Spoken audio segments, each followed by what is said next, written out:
बंबई को महाराष्ट्र में सम्मिलित करने के प्रस्ताव के विपक्ष में दी जाने वाली आम दलीलें।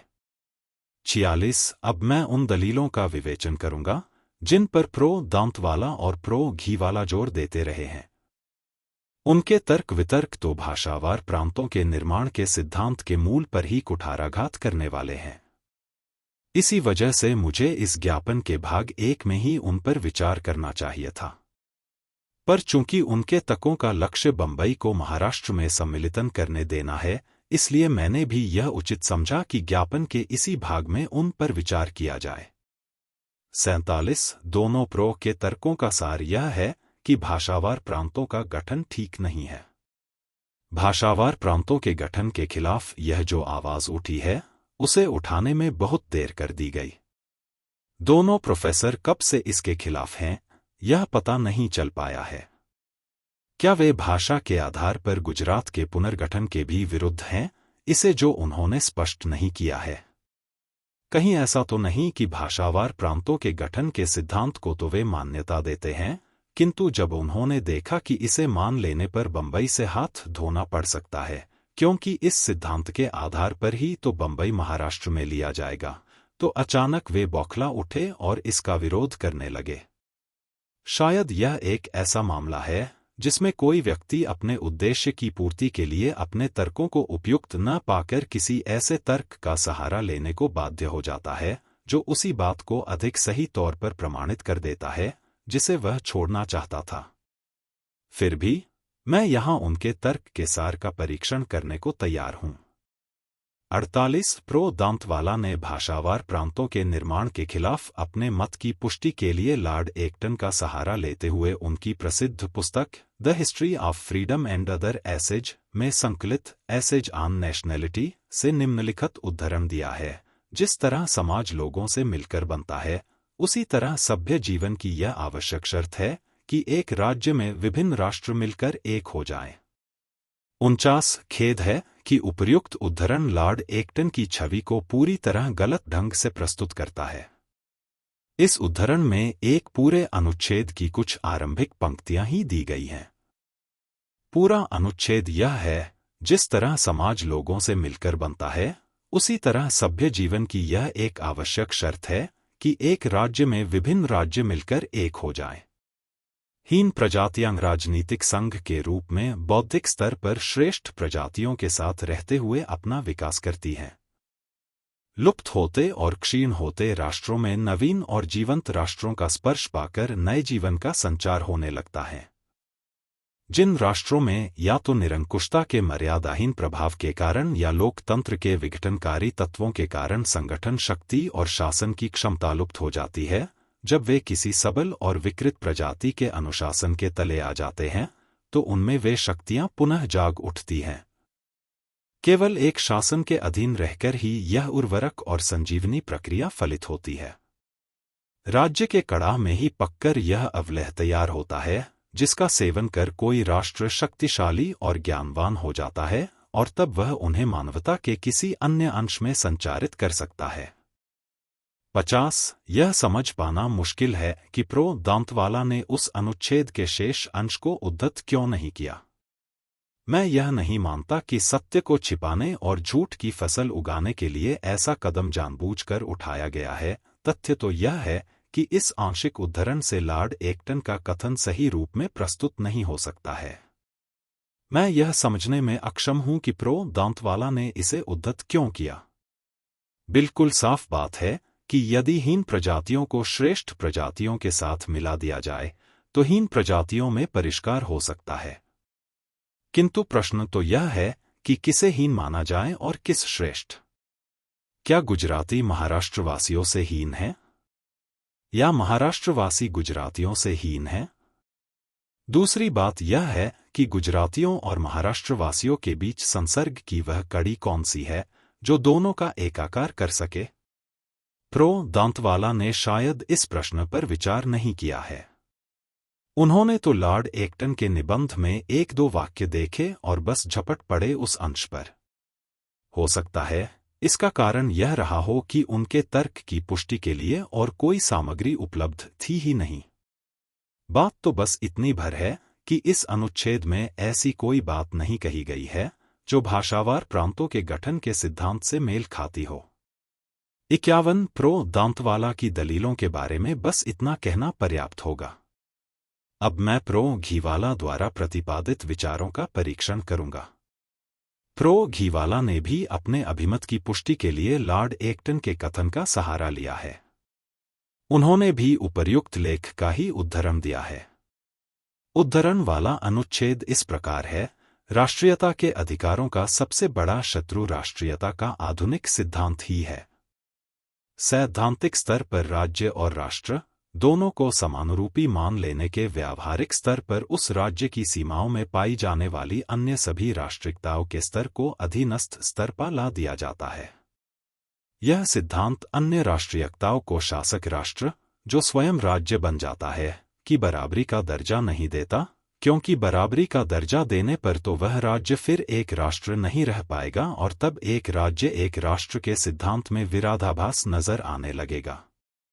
इसलिए उस प्रभुत्व संपन्न निकाय में, जिसमें समुदाय के सभी अधिकारों पर दावा बना रहता है, मानवता और सभ्यता की मात्रा के अनुसारहीन प्रजातियों को या तो निर्मूल कर दिया जाता है, या उन्हें गुलाम बना दिया जाता है, या बहिष्कृत कर दिया जाता है, या फिर पराधीनता के स्तर पर ले आया जाता है। 52 मेरे लिए यह समझना मुश्किल है कि विद्वान प्रोफेसर ने अपने विचारों की पुष्टि के लिए लॉर्ड एक्टन के नाम को क्यों घसीटा है। उपर्युक्त अनुच्छेद तो उनकी मान्यता की तनिक भी पुष्टि करता नहीं लगता। हो सकता है कि एक बात उनके मन में घर कर गई हो। उन्होंने सोचा होगा कि यदि बंबई महाराष्ट्र में सम्मिलित हो गया तो उस प्रांत में 2 राष्ट्रिकताएं हो जाएंगी, एक मराठी भाषियों की और दूसरी गुजराती भाषियों की। चूंकि मराठी भाषी वर्ग शासक वर्ग होगा, इसलिए वह गुजराती भाषी वर्ग को अधीनस्थ स्तर पर ले आएगा। केवल इसी बात को पुष्ट करने के लिए उन्होंने लॉर्ड एक्टन के उपर्युक्त कथन को उद्धत करना उचित समझा होगा। ऐसी संभावना के लिए पूरी गुंजाइश है। उन्होंने समस्या को जिस रूप में प्रस्तुत किया है उसके बारे में मेरी आपत्ति नहीं है, किंतु उन्होंने जो निष्कर्ष निकाले हैं उनके बारे में मैं घोर आपत्ति प्रकट करता हूं। 53 पहली बात तो यह है कि भारत जैसे देश में जहां समाज पूरी तरह से संप्रदायों में बंटा हुआ है, चाहे जिस तरह से उसे प्रशासनिक क्षेत्रों में बांटा जाए, हर क्षेत्र में हमेशा कोई न कोई समुदाय विशेष अपनी जनसंख्या के बल पर प्रभावशाली रहेगा ही रहेगा। चूंकि वह प्रभावशाली समुदाय होगा, इसलिए उस क्षेत्र को जो भी राजनीतिक शक्ति मिलेगी वह सब उसी समुदाय में निहित होगी।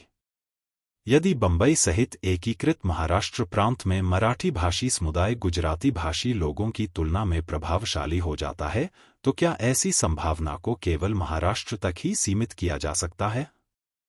क्या ऐसी परिघटना मराठी भाषी लोगों के बीच संभव नहीं है? गुजरात प्रांत के पुनर्गठन के बाद क्या यही बात गुजरात पर लागू नहीं होगी? मराठी भाषी लोग भी मराठों और गैर मराठी के रूप में पूरी तरह विभक्त है।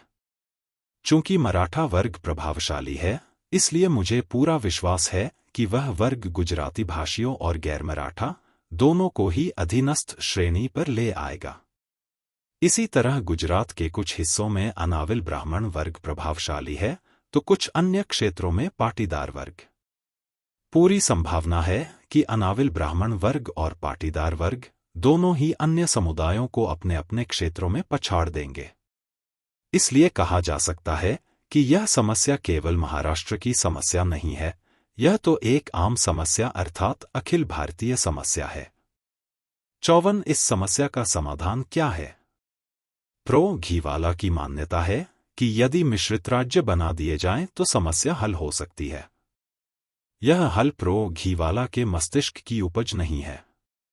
उन्होंने इसे लॉर्ड एक्टन से ही ग्रहण किया है। मेरे मतानुसार निसंदेह लॉर्ड एक्टन द्वारा सुझाया गया यह हल पूरी तरह गलत है। लॉर्ड एक्टन ने अपने मत की पुष्टि में ऑस्ट्रिया का उद्धरण दिया है। दुर्भाग्यवश ऑस्ट्रिया का जो हाल हुआ, उसे अपनी आंखों से देखने के पूर्व ही लॉर्ड एक्टन का निधन हो गया।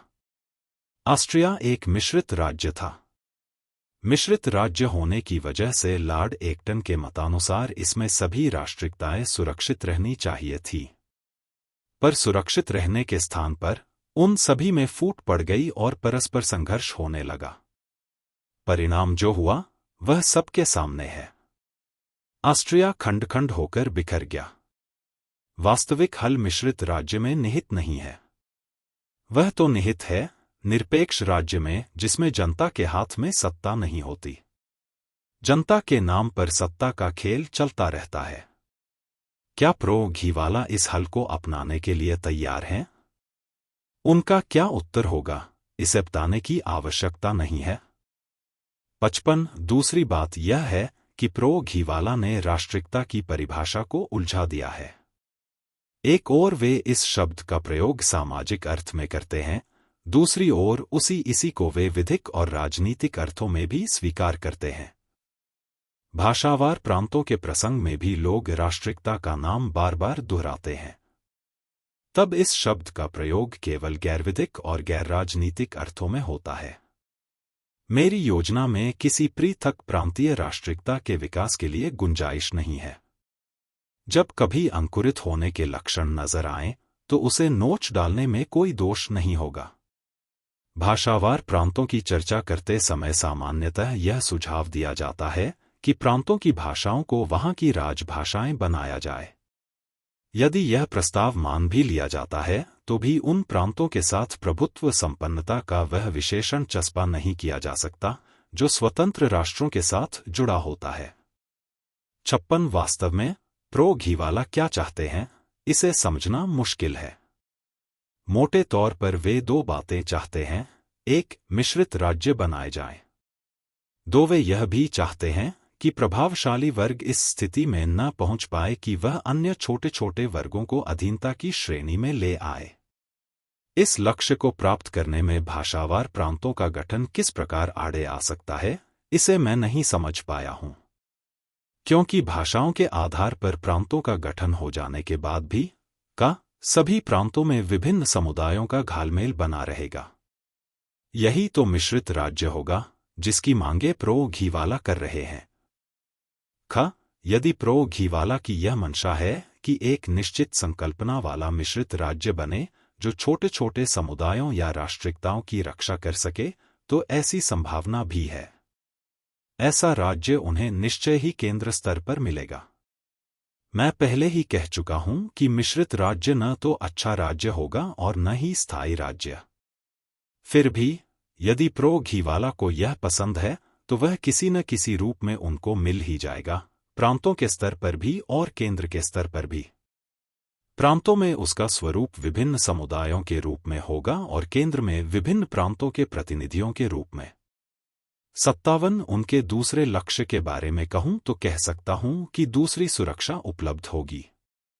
पहली सुरक्षा इस तरह से कि उनकी योजना के अनुसार ही नागरिकों को वह मिश्रित राज्य के रूप में उपलब्ध होगी। दूसरी यह कि पूरे देश में समान नागरिकता लागू होगी। प्रांतीय नागरिकता का प्रावधान नहीं होगा। महाराष्ट्र में बसे गुजराती भाषी को नागरिकता संबंधी वे सभी अधिकारी उपलब्ध होंगे जो किसी मराठी भाषी को महाराष्ट्र में उपलब्ध हैं। इन तथ्यों के परिप्रेक्ष्य में प्रो घीवाला के भाषा पर आधारित प्रांतों के गठन पर क्या आपत्ति हो सकती है? 58 प्रो घीवाला ने दो अन्य सुझाव भी दिए हैं। एक, यदि प्रांतों का पुनर्गठन किया ही जाना है तो वह तार्किक आधार पर होना चाहिए, न कि भाषाई आधार पर। और 2, राष्ट्रिकता को निजी वस्तु बनाया जाए। 59 भाषा के आधार पर प्रांतों के पुनर्गठन की तुलना में आर्थिक आधार पर तार्किक आधार कहने का अभिप्राय यही है।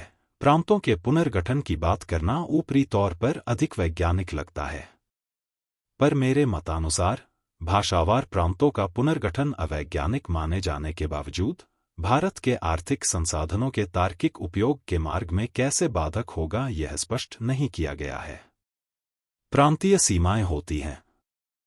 आर्थिक संसाधनों के समुचित उपयोग में ये सीमाएं आर्थिक स्तर पर बाधाएं नहीं डालती।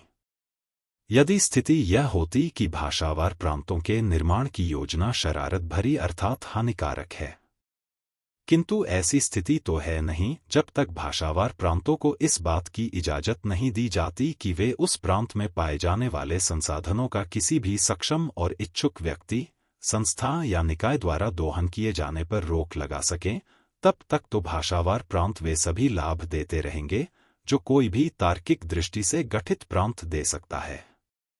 60 राष्ट्रिकता को निजी वस्तु बनाने और उसे धर्म के समान ही दर्जा देने के प्रस्ताव को अति आदर्शवादी किंतु अव्यावहारिक मानते हुए रद्द कर दिया जाना चाहिए।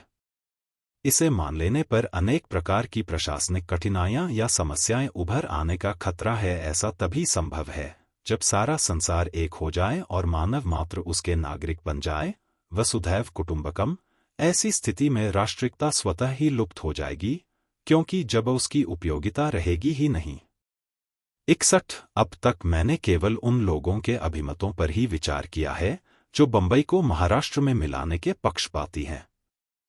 मैंने तो उन पर विचार केवल इसलिए किया है ताकि मैं सामान्य जनता को उनक बहकावे में आकर गुमराह होने से बचा सकूं।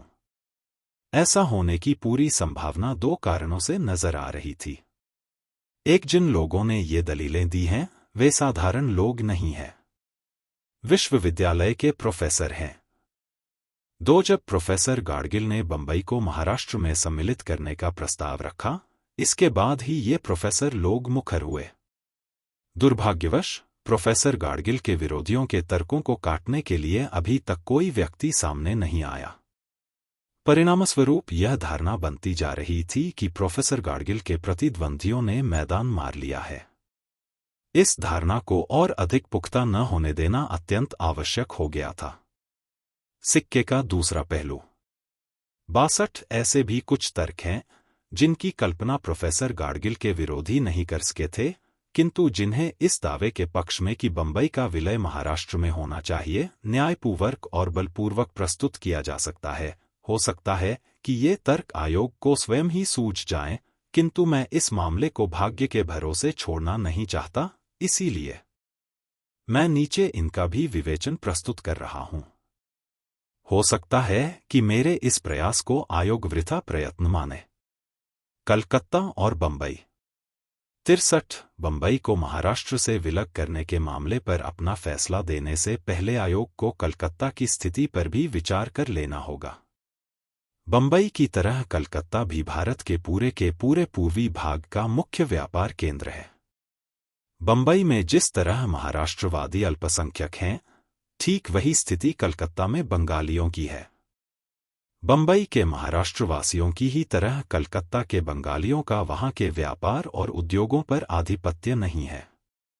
बंबई के मराठी भाषियों की तुलना में कलकत्ता के बंगालियों की स्थिति बदतर है। ऐसा इसलिए है कि मराठी भाषी कम से कम यह दावा तो कर ही सकते हैं कि बंबई के व्यापार और व्यवसाय में उनकी पूंजी नहीं लगी है, तो क्या हुआ, वे वहां मजदूरों के रूप में काम तो कर ही रहे हैं। बंगाली तो यह दावा भी करने की स्थिति में नहीं है। यदि यह आयोग महाराष्ट्र से बंबई के विलगन के तर्कों को मान सकता है, तो उसे इन्हीं तर्कों के आधार पर पश्चिम बंगाल से कलकत्ता के पृथक्करण की सिफारिश करने के लिए भी तैयार रहना चाहिए, क्योंकि एक अत्यंत महत्वपूर्ण प्रश्न यह पूछा जा सकता है कि यदि दिए गए कारणों से बंबई को महाराष्ट्र से अलग किया जा सकता है, तो उन्हीं विद्यमान कारणों की वजह से कलकत्ता को पश्चिम बंगाल से अलग क्यों न कर दिया जाए। क्या बंबई आर्थिक दृष्टि से आत्मनिर्भर है? 64 बंबई को महाराष्ट्र से अलग रखा जाए, इससे पहले यह सिद्ध किया जाना चाहिए कि क्या आर्थिक दृष्टि से बंबई आत्मनिर्भर प्रांत है। मैं पहले ही बता चुका हूं कि यदि राजस्व और व्यय का समुचित लेखांकन किया जाए तो कराधान के वर्तमान स्तर के आधार पर बंबई एक आत्मनिर्भर प्रांत नहीं बन सकेगा। यदि ऐसा है तो फिर बंबई को एक अलग प्रांत बनाने का प्रस्ताव धराशायी हो जाना चाहिए। उड़ीसा और असम जैसे प्रांतों के साथ बंबई की तुलना करना अनुचित होगा। बंबई में प्रशासन का स्तर, जीवन का स्तर और परिणतः मजदूरी वेतन का स्तर सभी इतने अधिक ऊंचे हैं कि यदि वहां कराधान की दरें कितनी भी अधिक क्यों न बढ़ा दी जाएं, वह अपने खर्चे के लिए आवश्यक मात्रा में राजस्व ही जुटा पाएगा। बृहत्तर बंबई के प्रस्ताव का उद्देश्य। 65 बंबई प्रांत आर्थिक दृष्टि से आत्मनिर्भर हो सकेगा या नहीं, यह आशंका इसलिए भी बढ़ गई क्योंकि बंबई सरकार ने अनुचित जल्दी दिखाते हुए तत्कालीन बंबई की सीमाओं में महाराष्ट्र के आसपास के हिस्सों को मिलाकर बृहत्तर बंबई का गठन कर दिया। ऐसा प्रतीत होता है कि ऐसा करने का एकमात्र उद्देश्य बंबई को आर्थिक दृष्टि से आत्मनिर्भर बनाने के अतिरिक्त और कुछ नहीं हो सकता। और उद्देश्य हो भी क्या सकता है? जब तक बंबई महाराष्ट्र का हिस्सा बना रहे, तब तक तो मराठी भाषियों को इस बात से कोई फर्क नहीं पड़ता कि महाराष्ट्र का कौन सा हिस्सा किस प्रशासनिक क्षेत्र में मिला दिया जाए। किंतु जब बंबई को आर्थिक दृष्टि से आत्मनिर्भर बनाने के उद्देश्य से बृहत्तर बंबई बनाकर एक अलग प्रांत बनाने की बात उठी, तो मराठी भाषियों को अपने इलाकों से हाथ धोने की बात सहन नहीं हुई। अब देखना यह है कि बृहत्तर बंबई की योजना ने जो जिम्मेदारी राज्य पुनर्गठन आयोग पर डाली है, उसे वह कैसे निभाता है? क्या वह न्यायपूर्ण तरीके से मराठी भाषियों को इस बात के लिए बाध्य कर सकेगा कि वे न केवल गुजरातियों की इस मांग के आगे झुक जाएं कि वे बंबई का मोह त्याग दें, पर उनकी यह अगली मांग भी माने ले कि बंबई को आर्थिक दृष्टि से आत्मनिर्भर बनाने के उद्देश्य से अपने प्रांत के कुछ भूभाग भी उन्हें समर्पित कर दें? आयोग को इस बारे में न्याय करना है। वह अपनी इस जिम्मेदारी से बच नहीं सकता। 66 महाराष्ट्र और बंबई न केवल एक दूसरे पर आश्रित हैं, वरन वस्तुतः वे एक और अविभाज्य हैं। इन दोनों का पृथक्करण दोनों के ही लिए घातक होगा। बंबई के लिए पानी और बिजली महाराष्ट्र से आते हैं। महाराष्ट्र का बुद्धिजीवी वर्ग बंबई में बसा हुआ है। बंबई को महाराष्ट्र से काटकर अलग करने की बात बंबई के आर्थिक जीवन को अनिश्चित या संकटपूर्ण बना देगी। साथ ही इससे महाराष्ट्र की आम जनता अपने बुद्धिजीवी वर्ग से कट कर रह जाएगी। तब उसे मार्गदर्शन और नेतृत्व किससे मिलेगा? वह तो कहीं की न रहेगी। पंच फैसला ही इसका समाधान। 67 कुछ लोगों ने इस तरह का सुझाव भी दिया है कि बंबई की समस्या का समाधान मध्यस्थता यानी पंच फैसले से होना चाहिए। मैंने कभी इससे बेहुदा सुझाव नहीं सुना था। ऐसा करना वैसी ही बेहूदगी होगी जैसी किसी दाम्पत्य जीवन संबंधी विवाद के मामले को पंच फैसले पर छोड़ना। दाम्पत्य जीवन का गठबंधन तो अत्यंत वैयक्तिक मामला है जिसे कोई तीसरा नहीं सुलझा सकता। बाइबल की उक्ति का प्रयोग करूं तो कह सकता हूं कि बंबई और महाराष्ट्र को तो ईश्वर ने ही मिलाया है, अर्थात इन दोनों का जन्म जन्मांतरों का संबंध है। कोई भी मध्यस्थ इन्हें विलग नहीं कर सकता। अगर प्राधिकार है तो केवल आयोग को। यही अभिकरण इस बारे में निर्णय दे सकता है। देखें वह क्या करता है।